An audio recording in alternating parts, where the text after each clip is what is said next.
We asked creators from all over the world to tell us the biggest problem they're facing right now.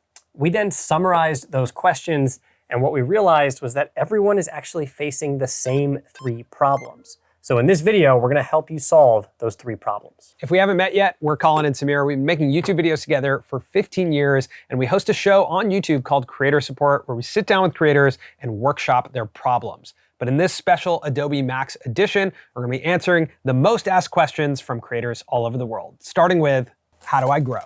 So while right now is the greatest time to become a creator, it truly is. Like, you can upload any of your ideas to any platform and find an audience.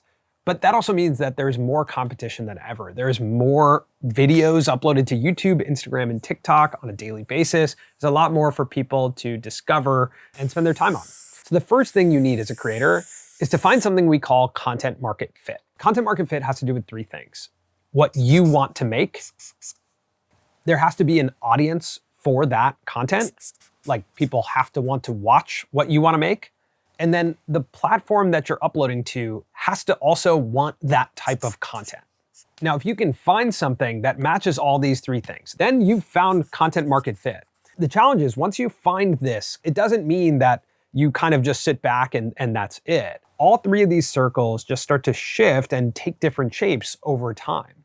Platforms change, audiences' interests change, your own taste and interest changes. Growth as a creator is often not something that happens overnight. It's something that happens over many months, after many years. So you have to make sure that you're keeping an eye on your content market fit and ensuring that you are always making what you want to make. That's super important for longevity, that you're making something an audience values, that they want to watch, and you're making a format that works for the platform. When you have all of those 3 things in check, that's when you're actually ready to grow as a creator.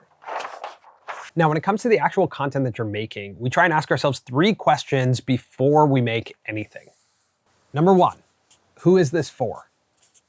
One of the biggest mistakes early on that we made that kept us from growing was not defining who our audience was. We were just making videos for all different types of communities on YouTube. And it wasn't until we finally defined our audience as creators that we could actually attract the same audience every single time we uploaded a video and truly start to grow. When we first started making videos, the answer to this question was just us, like just the 2 of us. And we didn't really think about who exactly we were trying to reach. If you don't choose an audience can't choose you, right? So you need to be very specific about who your videos are for so that it's clear to everyone why they would tune in, because they're a member of your community. And that's the second question. Why would they watch? So once we identify who we are trying to reach, the second question we have to ask ourselves is, why would they watch this? What is the value that they are getting from this? And even more granular, when you get into your video, at every point in your video, ask yourself, why are they still watching? We like to think that whenever someone's watching one of our videos, they're investing time in us, and we want to make sure they get a return on their investment, and that they always know at every point throughout the video that there's going to be more coming their way that is worth their time. And the third question, is it repeatable? Now, one mistake we definitely made early on was that every single video we made was the first time we were ever making a video like that. And we couldn't really get better at the process. And not only for us creators, it was also for the audience. They couldn't really latch on to what we were doing. So is it repeatable is a very important thing to ask yourself when you're making a video. Because if this works, then the hope is that you can do it again and again and again. So it's really important to like what you're making, to understand the process, and to recognize, can I do this again? If you're making a different video every time and it's not repeatable, then your audience doesn't know what to expect. It's harder for them to remember who you are and the value that you deliver. Not only as a creator does this make your process simpler and allow you to get better at making a format, it also allows the audience to watch multiple of your videos in one sitting. That's the fastest path to growth. So if the question is, how do I grow? These 3 questions are extremely important to ask yourself. Who is this for? Why would they watch? And is this repeatable? Next one, how do I make money? Most creators make money through advertising and sponsorships. So let's talk about what that actually means. Because when we first started, I thought what we were selling was videos. I thought when a brand approached us, they wanted to work with us because we would make a video. Now, when you zoom out, that is what's happening, but actually, the product that you are selling is access to your audience. So let's think of this like a bridge. So on one side of the bridge is you, the creator, and on the other side is your audience. Now, the videos you make create a bridge between you and your audience. On one side of the bridge is you, on the other side of the bridge is your audience, and the bridge represents the content, the way that you reach your audience. So when you're working with a brand, they actually want to get a message to this audience and utilize the bridge that you've built to get that message across.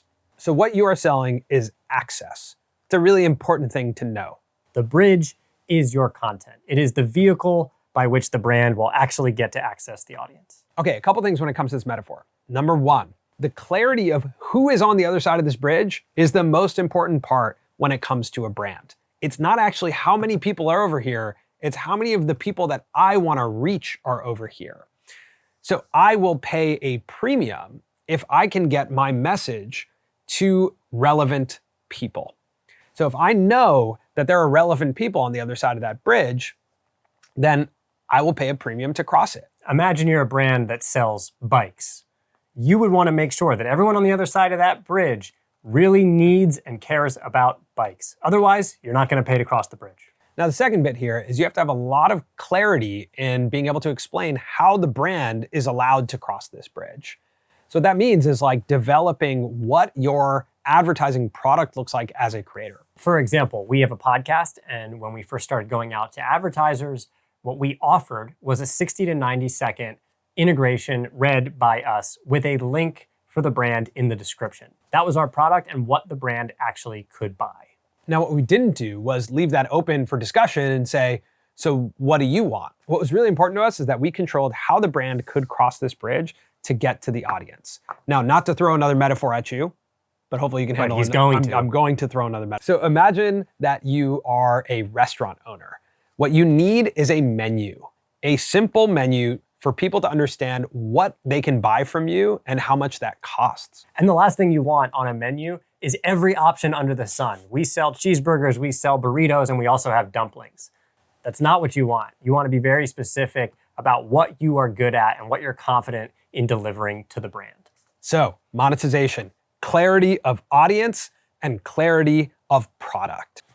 And the last question that was asked the most from creators was probably the most important one. How do I stay sane? It's extremely important. You kind of need that or else you can't do the first two. The first thing to think about is that there are two rewards to being a creator: the process and the performance. So performance, when you put a piece of work out into the world, you get to see the comments, the views. That's part of the reward. But it's important to think about process being actually the more important reward. Do you enjoy the experience of making the videos? Because that's going to be your day-to-day. You are the boss of your own career. So you got to make sure you're building a career that you actually like. And that's going to be spent actually making the videos. Releasing the videos and actually seeing how they do and experiencing that is truly a very small amount of time when we think about our careers as being creators. The only constant over the past 15 years is that we get together, we have an idea, we film a video, we edit it, and we see what it looks like. That part is fun. It's still fun. And as long as that's fun, we can remain in this career of being a creator and we can keep ourselves sane. The times where I've felt really stressed or out of control or just not necessarily sane has been when I've gotten very attached to the outcome of our creative work. And that can be a very up and down journey. I can tell you over the past 15 years, the amount of money we've made from our creative work, the amount of views we've gotten, the amount of validation we've gotten, that has been an up and down experience. So connecting yourself to that, you're gonna go really high and really low. It's a natural state of being a creator. It's the nature of what we do. People are gonna be into what you're doing. They're gonna fall out of love with what you're doing. The business is gonna roll towards you. It's gonna roll away from you. That's just how it goes. It's just gonna be up and down. So focus on understanding that the creative process is a reward. Now let's talk about burnout. What actually is burnout? It is creative output without direction. So the more you understand the process, what you like about it, what you don't like about it, the clearer you can be about the direction you're heading. The last thing I'll say is develop a very deep relationship with the word enough. That can change year to year, but just think about what's enough money for you to make from your creative work? What's enough viewership? What's enough status or validation? All of that, understanding what that means to you, will help you know when you've arrived, when you've gotten to the point where you're like, oh man, I never thought this would happen. Because it gets really easy as creators for us to go, oh man, I just need to get there. When actually 10 years ago, if I was where I was today, I would be completely floored. And that's true for us today. Like if you told me 10 years ago that we'd be here doing something like this, I would be like, man, that's the dream. Mm-hmm. And that's a really important thing to recognize. That's what we were doing when we weren't making any money at all. That's how we were spending our time because it was fun and we enjoyed it. All right, hopefully if you're watching this, you've asked yourself one of those questions of how do I grow, how do I make money, and how do I stay sane? And we had an answer for you that helps you along in your journey of being a creator. If you want to ask us a question, you can submit a question right here. Otherwise, thanks so much for watching. We're Colin and Samir, and we will see you on YouTube.